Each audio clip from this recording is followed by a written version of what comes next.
My dragon. This time he's a dragon. He'll be a dinosaur another time. My dragon keeps leaving his mouth open. It's like he's muttering to himself. Or maybe he's hungry. I don't know. We'll see. Meanwhile, the journal is called Checking In Before Connecting. And it's from March 21st, second journal of that day. The Mayan day was 12 Jaguar or Jaguar. I come here now this morning prior to connecting to the internet and just to see if there is any understanding waiting to be set down before I connect with the beast, the techno grid. Oh, it's necessary. I agree. I use it every day. I'll give you that. It is still a beast, though. And we enter there at our peril. How's that? Well, just like the airwaves of the radio and television, and just like the electronic devices we use to bring them into our awareness, our conscious perception, these signals and the devices both are not friendly to man, to our nature, to our essential being. They short-circuit much of our ability to function, to attune to the higher frequencies. Some say that is even much of their purpose. That, I don't know. It is clear that they do have potential for good uses, but it's also clear that that's not happening overall. And if you can't see that, my friend, you've been brainwashed. We all have, though, so don't feel bad about it. I objected, and strongly, when I first heard this told.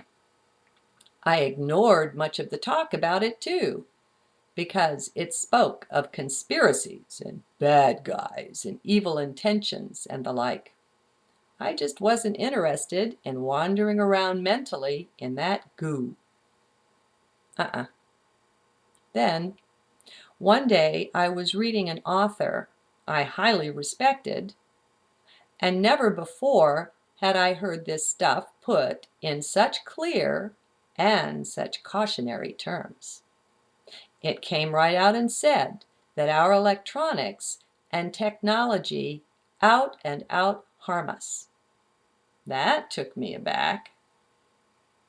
But because of my respect for the author, Patricia Corey, I at least listened. I didn't like it. I didn't want to hear it, for I liked my technology, thank you very much. But I listened, and I wondered, but I still didn't quite accept. So I set up an experiment.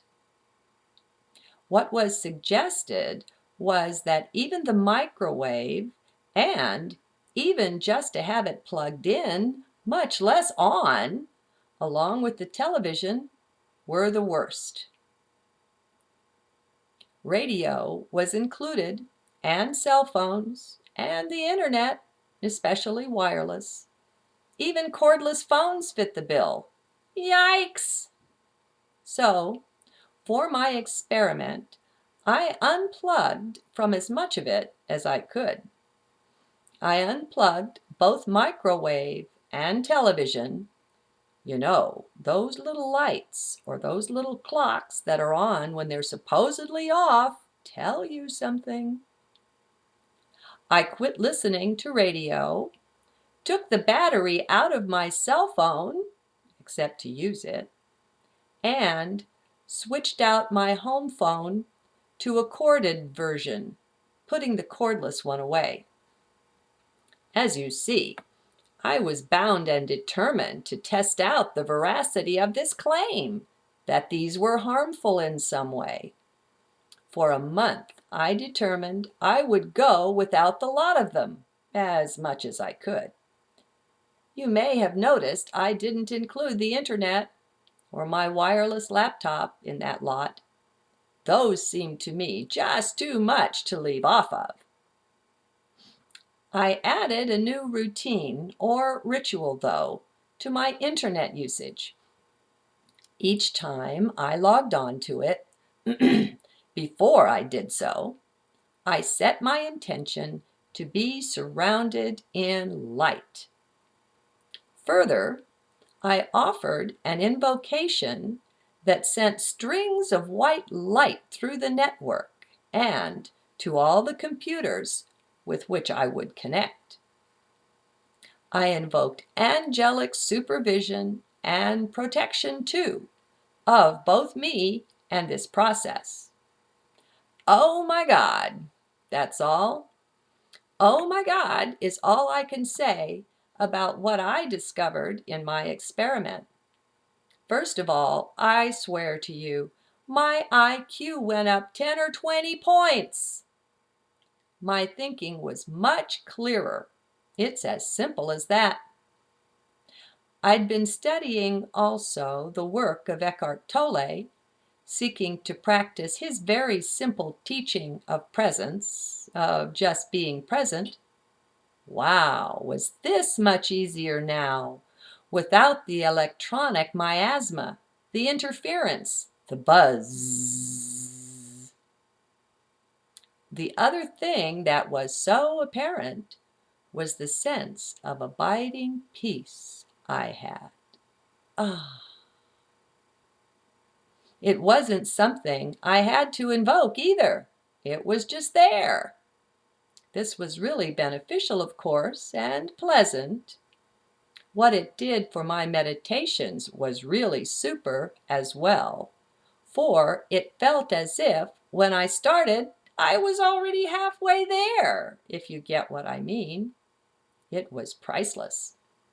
So, anyway, as you can see, I'm a believer now. It's no longer a belief, really, because I've proved it so clearly for myself. I just know it. You might want to consider doing the experiment yourself. There's no need to get radical with it. Just do what you can, what feels okay to you, for however long, and then see. Just see. Be willing to look. Though I've given away both TV and microwave, no longer having any use for either one, I'm not suggesting you do that. We've got to love ourselves, you know. So, be gentle with you. Don't force and don't prod. Just get to know yourself and respect yourself while you're at it. You deserve that. We're here to be joy-filled, my friends. Yes, you too. Yes, joy-filled. We just forgot that somewhere along the journey, the seemingly endless path that we've trodden.